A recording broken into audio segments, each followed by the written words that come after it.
Hi everyone, it's James here. Welcome to another video and another installment of Revisiting, where I look back on one particular album. And today we're going to go all the way back once again to 1975 and look at the Neil Young and Crazy Horse album Zuma. So this record, got some stats for you, came out on November the 10th, 1975. It was recorded June the 16th, 1974 through to August the 29th, 1975. So quite a long gestation process.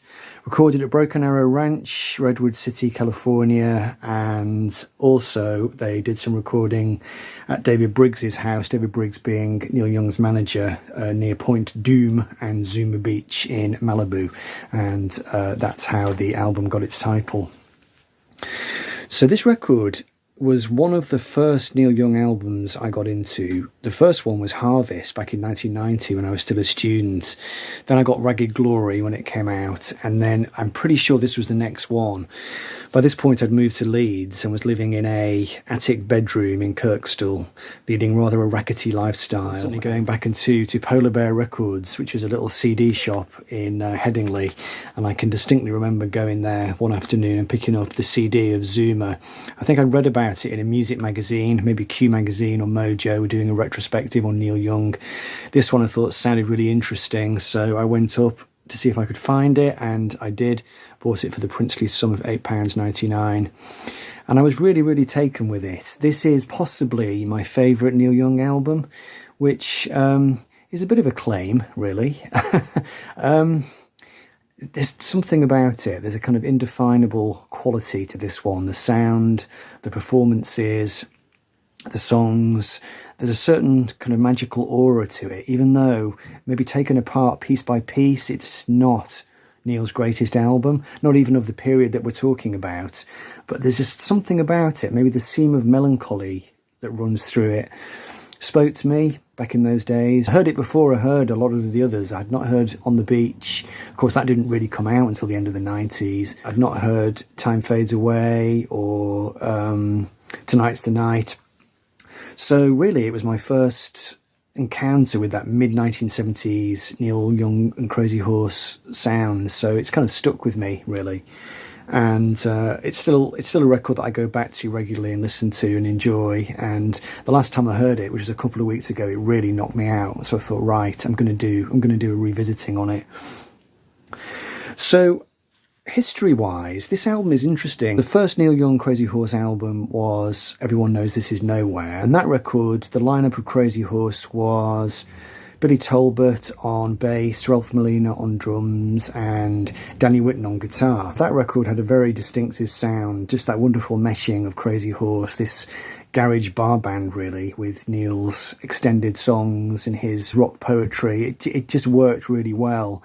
But then amazingly, Neil didn't really do another Crazy Horse album then for quite a few years. Danny Whitten, the original guitarist from Crazy Horse, died of a drug-related overdose. I think it was in 1972. Neil Young then made the Harvest album, which was his Nashville album, which made him a huge star. In some ways, quite middle of the road, you know, made him a big star, huge success. And then he went and deliberately set out to sabotage that with what has now become known as the Ditch trilogy, where he said that he was, my career was heading down the middle of the road or something, so I steered it into the ditch. That was the quote, wasn't it? So that was 3 albums, essentially. He did the live album Time Fades Away with the Stray Gators, which was not very commercial at all, and which bombed, and he hated it. He wiped it from his catalogue for years. You couldn't get it. Then he did On the Beach, which was possibly his bleakest ever album, kind of post-1960s apocalyptic masterpiece. He ended up recording the album Tonight's the Night, and he did that with the rhythm section of Crazy Horse, Ralph Molina and Billy Talbot. So that was the Ditch trilogy, and then Zuma came after that, essentially. Zuma was the next thing he did. And for this one, he reconstituted Crazy Horse. So we kept Billy Talbot on vocals, on bass vocals, and Ralph Molina on drums vocals. But he brought in this new guitarist called Frank Sampedro, who was quite an unknown guitarist at the time. And this was the new version of Crazy Horse that recorded Zuma. And it's amazing, really, because Frank Sampedro was the new boy on the block. But the record really doesn't sound like a new band. They sound like they've been playing together for years. A really, really interesting, interlocking sound. It's a hard sound to describe. On one level, it's quite sort of bluesy, rough and ready, quite skeletal in places, but then other times it almost has this kind of orchestral grandeur to it, even though there are no strings on it. It's just down to the strength of the arrangements and the playing. Some really brilliant guitar tones from Neil. I mean, you've got to hear it to understand it. But you know, Neil's guitar sound is just one of the most instantly recognizable sounds, but it runs a whole gamut of different sounds. It's not just one sound, it's a whole arsenal of sounds. That kind of close-mic'd, scuzzy, kind of crunchy rocking sound, but then he just goes into these really amazing, pure kind of feedbacky, atonal kind of shrieks, you know, just really stunning array of guitar sounds on this record. And the vocal harmonies as well, the trio of harmonies from Billy, Ralph and Neil are particularly rich on this record. They have a real richness to them, as they always did, to be fair. But on this one, they were certainly all singing from the same hymn sheet, as the cliche goes. They all sound like they're very much in the zone, but I think it's a more together album than, say, something like Tonight's the Night, which was famously done on industrial quantities of tequila late at night. You know, this one sounds a bit more together, a bit more professionally done, maybe, but it's still great. It's still got that great kind of rough and ready kind of feel. So it was recorded and mixed quite quickly. David Briggs said he was virtually mixing the tracks as they were being recorded, so there was not a lot of second thinking going on. It's definitely one of Neil's most immediate records. Briggs said that they cut big pieces of foam for the windows, just set up, recorded, and I mixed them on the spot. That's why those records sound so crude and elementary. And the band were actually trying out lots of different songs for this record. It wasn't a sort of thing where they went in and just said, right, these are the songs. They tried various different songs, threw some out and kept some. And there are quite a few songs actually that have been around for quite a long time in different forms, which was something that Neil had always done. So just before we get into the tracks, there's a definite air of melancholy on this record, and one of the reasons for that, well, there's two reasons. The first reason is the death of Danny Whitten from a drug overdose, I think, had hit Neil very powerfully, and that had come through on the Tonight's the Night album as well, that kind of yearning sense of sadness, which is on this record too.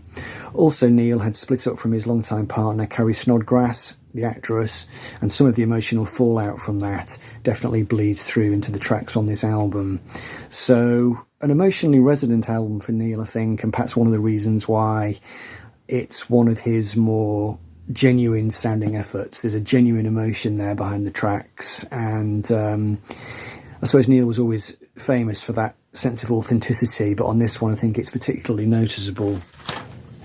So the album gets off to a rocking good start with Don't Cry No Tears, which is not up there with the all-time great opening tracks. You know, think of Cinnamon Girl, but it's still a really great little sort of rock song, bar band type song.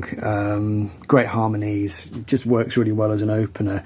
But then we go straight into Danger Bird, which is a really haunting long piece with just very eerie guitars, a sense of wide open spaces. It was a song that had been around for a little while. It had been rewritten, a previous song of his called LA Girls and Ocean Boys, and essentially it was about the breakup with Carrie Snodgrass. And in his biography Shaky, Neil described the song as a wild song. It's so slow and great. Isn't it slow? It is slow, but it's really absolutely brilliant. The lyrics are extremely evocative. Danger bird, he flies alone, and he rides the wind back to his home, although his wings have turned to stone. Some really coruscating guitar solos and just wonderful ensemble playing. Then Pardon My Heart is one of the most beautiful ballads Neil ever wrote. Certainly a favourite of mine. I always loved it back in the day. I used to put it on compilation tapes. It was a song that really spoke to me. It's a fallen situation when all eyes are turned in and the love isn't flowing the way it could have been. It's a sad communication with little reason to believe when one isn't giving and one pretends to receive. Great example of Neil's lyrical genius, the way he could absolutely nail a particular emotional situation. Gorgeous song.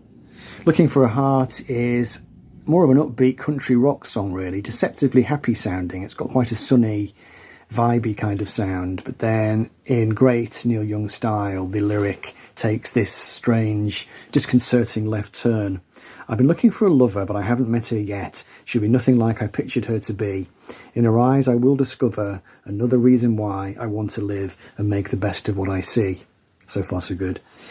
Looking for a love that's right for me. I don't know how long it's going to be, but I hope I treat her kind and don't mess with her mind when she starts to see the darker side of me. That was a side of Neil Young that I always really appreciated. I heard it first in the song A Man Needs a Maid from Harvest, just that way he had of negotiating this emotionally fragile territory where you get the sense he's creating a character of this guy who's just really on the edge. And I just love that idea of him just sort of offhandedly worrying, you know, is she gonna end up having her mind messed up by me when she starts to see the darker side of me? Brilliant. Barstool Blues, again, is a bit of a rocking track. It's got a verse which I'm assuming was about Danny Whitten. Once there was a friend of mine who died 1,000 deaths. His life was filled with parasites and countless idle threats. Again, there's a bit of a wild sound to this one. Just that kind of sense of being slightly on the edge, which really runs through a lot of Neil's best work from this period. Side 2 starts with a couple of tracks, which I suppose you describe them as sort of workaday Neil Young songs. You've got Stupid Girl and Drive Back, neither of which are great shakes in terms of being wonderful songs, but they've got a really great sound, and just the band do a great job of playing them. You know, the sound is crisp, it's crackling with energy and symbiosis between the musicians, just absolutely fantastic. And then you've got the big, huge centerpiece of the album, which is Cortez the Killer, which is this extraordinary stream of consciousness song, ostensibly about the Spanish explorer Cortez, who he famously discovered the Aztecs, didn't he? I mean, the song starts off that way. It sort of tells this story, but then gradually it becomes clear that it's a more personal song than maybe you were expecting. You know, the opening stanza is he came dancing across the water with his galleons and guns, looking for the new world and the palace in the sun. And it goes on like that. But then towards the end of the song, we get this verse, I know she's living there and she loves me to this day. I still can't remember when or how I lost my way. So it's quite a sort of hallucinogenic song, really. You always get the picture it's about a guy who's had a sort of emotional breakup and he's refracting his emotional experiences for some reason through this storytelling technique, you know, trying to sort of create this story of Cortez and his voyage to the new world, and somehow that becomes a metaphor for his broken relationship. It's very strange. He wrote the lyrics in high school. He revealed in 1998. He said, I stayed up too late when I was going to high school. I ate 6 hamburgers. I felt terrible, very bad, and in the morning I woke up and I'd written this song. So one of Neil's great masterpieces, I think. Lots of open space in it. And like I said before, it's got this kind of orchestral grandeur to it, even though it's just the guys playing. There's no strings, there's no choirs or anything like that, but they just get this really big sound. It's very clever. And then the album finishes with just a very beautiful, gentle ballad called Through My Sails, which featured the other 3 guys from Crosby, Stills and Nash.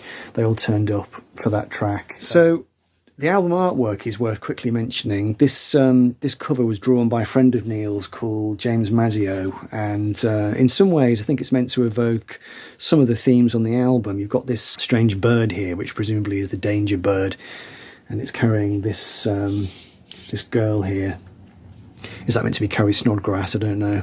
But you've got sort of evocations of you know, Cortez. You've got this boat in the harbour with the 2 burial crosses as sails, and on the back you've got the ship in the harbour, and other themes to do with exploration. You know, you've got the Egyptian pyramid and the cactuses, and you know, you've got the mountains in the distance. It's a very evocative cover, and it really seems to fit the music. It has that kind of skeletal, unfinished quality, which the music definitely has. The inner sleeve as well has a couple of extra scenes.